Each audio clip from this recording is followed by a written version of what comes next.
the just transition. I'm looking out. Can I see a show of hands if you conceptualize, you understand, or you work on a just transition in your day-to-day activities? Okay, good. All right, okay. So we're starting to see the emergence of this idea of a just transition across global economies. What does a just transition mean? A just transition centers the agency, inclusion, and accountability for workers and communities in the context of an economic or sectoral decarbonization. Why does this matter? What we know, and particularly in countries like Bangladesh, is that decarbonizing without due regard to the impacts on people and on nature will not work. It will not achieve political support, and it has the potential to leave too many behind. So the idea of a just transition is all about how do you promote equity in the context of a rapid decarbonization. That's the focus today. As you know, the just transition has been endorsed by the ILO, the International Labour Organization. It is now the topic of focus for many countries around the world. In fact, many countries have launched what are called just transition energy partnerships, seeking to rapidly decarbonize their energy mix, but in a way that's inclusive to communities, particularly workers. We at Laudes Foundation are a foundation entirely dedicated to the just transition of industries. We work across sectors of the economy where there's a high carbon footprint and where there's a high people footprint, and also perhaps where there's a high nature footprint. Those are fashion, the built environment, food systems, finance and capital markets, and we work across each of those industries on labor rights. We believe that by investing in and supporting front-running nonprofits, business associations, organizations, we can rapidly accelerate these transitions in a way that lifts people instead of leaving them behind. Bangladesh is a key market for us. We've invested in Bangladesh for years, back in our predecessor C&A Foundation. So we have a long history there, and our continued commitment to Bangladesh will be to help establish the first ever Just Transition Center in Bangladesh, led by local multi-stakeholder organizations. This panel is going to be a little bit of a peek about what that could look like.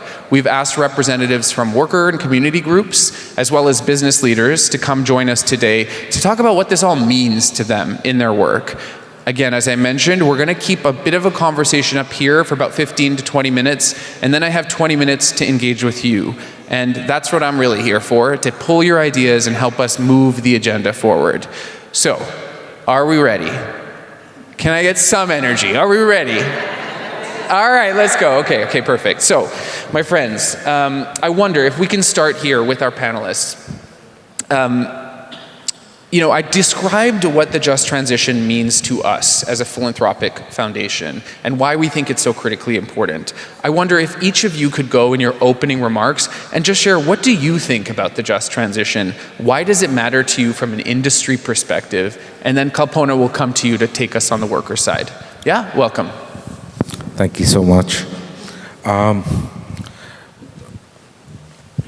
Just when I look at just transition, what my biggest concern is that, is it equal for all, not only for businesses, that mean human capital? Is it for everybody? It's just not only circularity part of it, because I come from RMG. One of our businesses is RMG, that means textile to stitching to accessories, and a lot of people are involved. It's not so much automation as such. So our biggest capital are human beings. So when we look at just transition, we can talk about environment, we talk about green energy, etc. I think a lot of time we don't talk about people. So for me, whenever I'm trying to address that, how are they affected?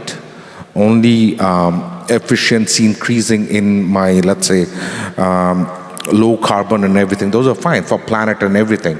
I always try to look at people. How is it involved? How do they get benefit out of it? For me, that's I'm interested much more in this thing. So in that perspective, try to look for solution. And every day I'm learning too, how to improve it could be skills, it could be living standard, it could be everything. So for me, that's much more important. Okay, fantastic opening remarks. Skills, living standards, centering people in the context of the climate agenda. Please. I mean, for me, I think it goes to say that what he just said, I think it covers almost all the points. But what I would like to more focus on would be the holistic development of the business stakeholder community, of the transitioning phase, be it decarbonization, be it automation, be it, we talk about a lot of things, but usually what happens is that when we talk about transitioning, there's always someone being left out. And that is, I think, as manufacturers, that is what we would want, that we would not want anyone being left out. So we want to be inclusive about our approach. We want to be holistic about our methodology and thinking and implementation. Yeah. Okay, fantastic. Thanks for that kickoff. Hey, Kalpona, what are your thoughts on what just transition means to you as you open up with us today? Hey, Amol, thanks. Bear with my voice. I have sore throat. Sorry about that. What just transition means to me, before I get into, I would say that it's a transition happening. It's not just yet. Okay? And it's what it's mean to me. First of all, I wanted to see the workers' voice in the center of table of every discussion when we talk about just and just transition. It means to me job security, health and safety, skill training, social protection, fair wages, and of course, the inclusion in the policies. So, I'm happy to be in this board, and I'm looking forward to see that what other panelists thinking about from their perspectives and where we can go to. So just transition as a whole, it would mean to me that if me and our workers, when I say me, definitely these workers, if our voice has been included or not. Okay. Fantastic. Thank you, Kalpona. Can I just check, can people hear her? Yeah? Okay, brilliant. I'm also going to check with tech. Did we have a video that I was meant to show here? If so, let's play that. If not, I will continue. It says... Okay, good. I like this. Thank you. I told you I wanted it to be interactive, so I appreciate that. Okay, so one of the things, I'm going to start with you, Salim. One of the things that's really interesting about your business, it's a conglomerate, right? You span so many industries, fashion, steel, banking, and more. And we know that a just transition requires a whole economy approach. I know this event has largely focused on apparel, but construction is a huge industry in Bangladesh. Can you give some examples of the ways you're thinking about your businesses and how you're looking at an economy-wide approach to this? Or is it very much in each sector that you're approaching it? Yes, it is, each sector. I can give an example. We are in logistics. When I say logistics, not trucking, by the way. When I say logistics, ICD, it's called Inland Container Depot. It's basically like a dry port. It's not. It's on a land. It's not by the water. Some of the just recent development we have basically, if you are a RMG manufacturer, what you do is that you send the cargo to ICDs instead of the port, and it gets consolidated, it gets containerized, and then it's directly shipped. All the customs and everything, all the bankings are done over there, so you don't have congestion at the port, and it goes directly to the ship. So we use a lot of, just from the port to the ICD, we use a lot of 10-wheelers and everything. One of the things we've done first time, I think, we went into electric. Yep. So that's for me the thing. Yes, but rightly, it's industry specific what we are able to do. In RMG, lead certification is, those are happening every day. But when it comes to upscaling and reskilling, we do not have any institution where the skill sets can be developed. Yeah. I mean, we literally take people absolute no experience, and we have our own what you call training centers, where it could be an operator, it could be a supervisor. They work there for free of cost, and we pay for the training for 3 or 4 months. Then they put to workshop. So it's absolutely industry specific. Yep. So. Okay. Hey, Kalpona, I want to come to you because I think this point about training and skills capacity building for the transition is something I know we've been working with you and your organization on, moving from, like, what are the industries of the future and how are the skills that are needed developed there? I wonder if you could share your thoughts on that. Sure. You know, when you talk about just transition, the workers have very limited understanding that is even happening, though, you know, transition is happening. And due to transition, the workers are getting or losing their jobs. And one of the biggest problems is the automation.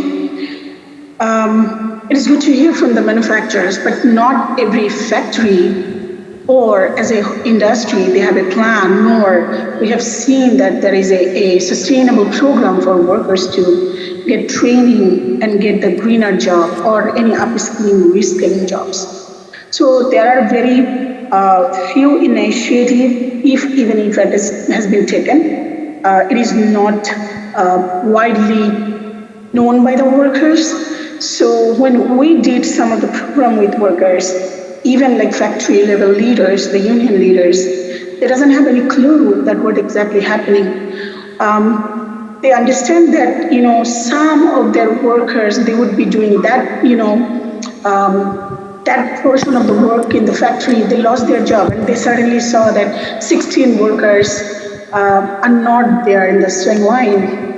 And then when we deep down that why that is happening, they said, oh, there is a new machines. But we asked them that whether we have been trained by your factory management or told by them that, oh, you need to adjust with that. No. So those workers literally lose their jobs. So we really need these workers to, first of all, getting the education on that transition is happening, either it is due to climate or it is due to the automation, or any other reason, or maybe due to, you know, the consumer's behavior on the clothing or buying or purchasing practices.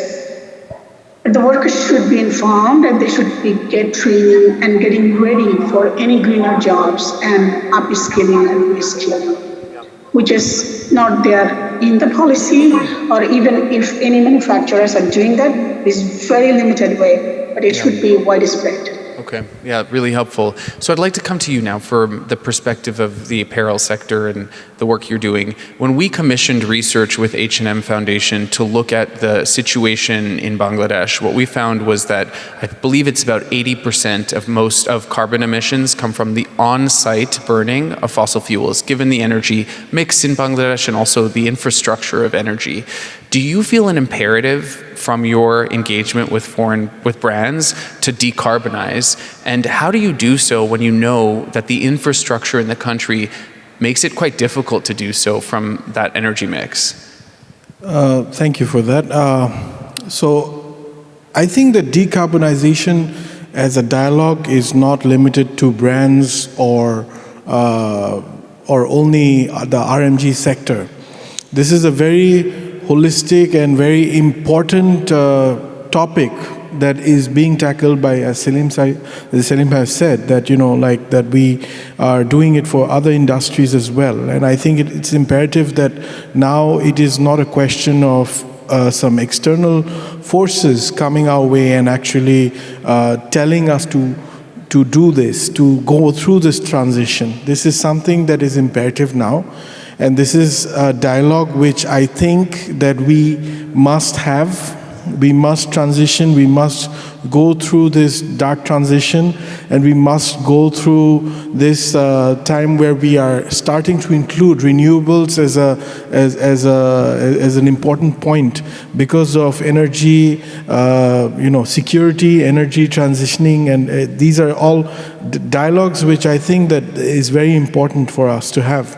And I think when it comes to energy security, I think more or less all companies now, or all organizations from all sectors, are starting to realize the importance of energy security and to how they are going forward. So if I were to say that we are starting to see a lot of financing companies coming our way, like ITCOL is one of them.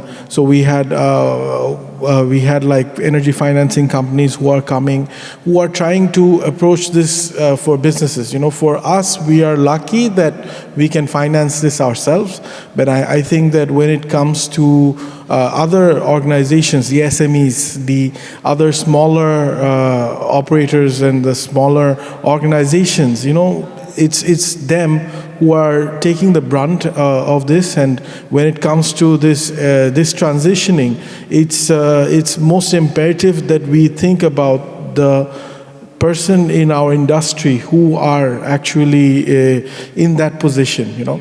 So I think dialogue should be, rather than how we are doing it, how they would be approaching it. It's interesting, we were just discussing with our investment committee, in fact, yesterday, an approval on a grant, and our chairman of the investment committee said, you know what's missing is the story of the supplier. What does it feel like to be a MSME in a fashion's long tail? What resources do you have? What are the ways that you can get access to credit or loans? Do you have access to insurance? So I think this idea that you're flagging about like what is the center story of that supplier is also really critical. And I wonder if that's something that you see as part of what needs to transition the narrative, the approach. I just want to add to that. Yes, I think when you look at holistic, I mean, I just popped into my head the challenges when you talk about low carbon and this thing. I think comprehension, there's a certain problem I'm facing, right? Say, we're trying to install solar panel. Yep. And I've looked at, and I have about 6 units. Whichever unit I look at and whichever number I look at, there is no way I can do more than 20 to 23%. That is a fact. But everywhere I see the requirement is 40%. I don't know how to do that. So there are. What do you mean by that? Like the financing, it's tech? It's the capacity by itself. When I put solar panel, Bangladesh is land is expensive. Right. So where do I put my solar panel? On my roof, right? Yeah. So I have limited space. Yeah. Where am I going to do that? Similar to if you look at with water also I could do zero on what do you call that? Water treatment plant, right? Yeah. That also has a limitation. First, economic side of it, I think as technology improves, it'll get better, but there is some realistic expectation. I think expectation needs to be industry, company to company needs to be re-looked at. So there are certain challenges which we face. Even I don't have an answer today. Yeah. Yeah, and you know, Kalpona, one of the things that came up on the previous panel was the issue of heat and heat stress. I wonder also, as we think about the just transition and the story of decarbonization, we also need to tell the story of climate adaptation. So I wonder, Kalpona, if you could talk to us a bit about how you're working with your communities and the groups on sort of addressing and looking at heat as part of this challenge. Sure, thanks, Amol. So we are, working with workers and with the Cornell University as well, and we have been focusing on this heat stress last couple of years. It's a new diseases that we've been facing last couple of years, especially that when heat rises due to the climate changes. Like fading in the production floor, red eye, runny nose, high fever in the hot summer. So that causing them more medical bills, that causing them to be in sick leave. Most of the time they don't get paid for those. So there is on the other hand, the problem is like flash flood, which is coming from the climate changes as well. So all these workers been facing, there is no adoption of resilient education for that. And there is no fund for that workers can cope with. Even, I visited some of the green factory in hot summer. I was walking through the production floor. I was sweating. And that factory workers was making jeans, and some floor are making jackets, wedding jackets. And it was an hour I was walking through, and workers working in that production floor 8 to 10 hours, sometimes 12. So they sweat all the time. So I asked the management that, what is your heat stress policy? Like there is some weeks, there is a huge heat, and do you give any warning to your workers or any kind of adoption do you have? It's funny, they said, oh, there is a sprinkle, we put water in the wall. And I was like, how that exactly helped our workers? They didn't have any word to say. So workers facing this problem of heat stress in a multi-type of way. So they get sick, and after long shifting hour, when they go to home, the place they live is most of the time it is 10 feet by 10 feet concrete room, and sometimes it doesn't have window. And in hot summer, there is electricity, power cut. So they doesn't have fan, even ceiling fan at their houses. So they don't get enough sleeps. So, and there is no adoption fund either from the factory. No job, responsibility has been taken by the companies, brand and retailers, who those are sourcing from the factory, and including our government. Right. They have all vague policy. It doesn't talk about much that how that should be tackled. But we are in a new Bangladesh. The government should get serious, and they should adapt all those. Yeah. Okay, so folks, I'm going to open it up now to you. I promised a dialogue, and now we're going to come to you. But we have 10 minutes to do it. So what I'm going to do is ask for lights on, please, hands up, if you have any comments or questions. I also want to frame, what I thought was really helpful about this panel is that it wasn't just about the context and the challenges, it was also about opportunity. We heard about opportunities on skills and retraining. We heard about the new government and the idea of looking at construction, the way buildings are designed, and also the links between heat and the impacts on workers. So there's a lot here that can be part of our dialogue. Does anybody have anything to add from the floor, or a question or comment? Okay, yeah, oh my God, you, my friend, are my favorite person right now. Come up here. Your name, your title, quickly, and then your question. Sure. Hi, Murtaza Khan. I'm the CEO of the Bangladesh Business and Disability Network. We work very closely with the ILO and others. Being in RMG, you're aware that there's a pilot going on in terms of employee injury protection in the RMG sector, which you guys are also involved with. Hearing Kalpona's last statement, particularly about heat stress and these occupational health and safety related issues, a process is ongoing now to ratify these two new ILO conventions.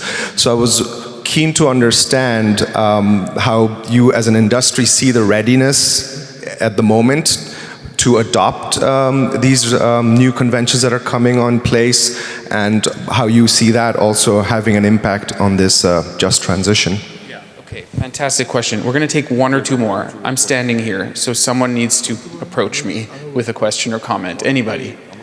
No? Going once. Yeah, please, come on up here. Just trying to help you out. Hi, my name is Emil. I work with Base of the Pyramid Innovation Center. We did a lot of work with UN Women in Bangladesh to look at the care economy. So what kind of care facilities are needed for some of these female workers to actually participate in these factories. And I was just curious about the panel's perspective on that and what type of solutions they offer for some of the female workers in terms of care. Good question. Okay, we're coming back to you now. So we had a question about the readiness of your companies. Go ahead. While you were taking the questions, I just looked at him, Thamir, and I was talking about, what are they talking about? Heat? So I really couldn't understand what they were talking about. So again, I think you're talking about the heat on the production floor. Am I correct? Yes. Heat stresses caused by climate. I don't know what you're talking about. That's what I told them. Then I said, probably what you guys are talking about, it's unregulated factories. Do you know how many audit happens in a month in our production units? If let's say if that unit is doing 6 customers, probably there are 6 independent audit happens. And there is specific temperature needs to be maintained on every production flow. So I was taken by surprise, you guys talking about, we don't... in your context, maybe that's not an issue. So you're talking about unregulated factories, which are... Let me just clarify. Sure. We're talking about a country that is experiencing higher levels of heat. Parts of the world are getting hotter. So the question is, in your workplaces, if you're investing... that's what I'm saying. Yeah. There are certain temperature you need to maintain. What are the technology? Of course, it's not air conditioned, but we have water filtration system, cooling pads, etc. It has to be not only for the people. I sit in a production floor. My office is on top of a production floor. It's a practice given by my forefathers thing. We have to go to the production floor every day, and I learn every day. So does he. Not only for the people, not only for myself, the fabric we use, it has to stay, the relaxation has to stay on a specific temperature, or else you will have a lot of problems on the stores. So again, I think it's the unregulated factories you're talking about. I cannot comprehend when you talk about heat. Sorry, I'm not trying to defend this thing. It's just I couldn't comprehend it. Okay, that's fair. Right. Yeah. And Kalpona, I'm going to come to you maybe to jump in here on your thoughts, but you want to add something? Yeah, so to jump in, I think when it comes to heat and all the things, you must understand Bangladesh is a country that is most vulnerable when it comes to climate change. Okay, so when we talk about climate change, I have climate refugees in my factory who are working. So we understand and comprehend climate change in a level in which I think most other people would not understand. I myself I'm a descendant of a climate refugee. So my grandfather was a climate refugee. How many people know that? Not many people know that. So for us, when we talk about heat stresses, we understand what rising sea levels can do to families, to people. We have so many people who are displaced, who have faced so much, So when it comes to factories and working environment, I think it's parallel that we definitely want a work safe environment. We want a place which is good for our employees. We want, as Salim has said, we have multiple and countless number of audits on a regular basis. And the examples being cited for certain factories, I cannot speak on behalf of all factories. But that being said, I think definitely the regulatory board needs to look into these factories. And if they are actually doing such things, that is criminal. Yeah, okay, good. Hey, Kalpona, it's going to come to you to help close us out. Any other thoughts? I'm not directly responded, as I know that I'm representing countries, so I thought the manufacturers, Mr. Salim was representing the country. And when we talk about history stress, we are not talking about any unregulated factory. There are some reality, and that we need to accept. And as an industry, you need to look into that top to bottom, where is the problem? Workers are facing the heat stress. I don't know about your factory, but if you just look after the factory next to you, it is different. So my thought is that, the government should work on it, have a policy on the heavy stress.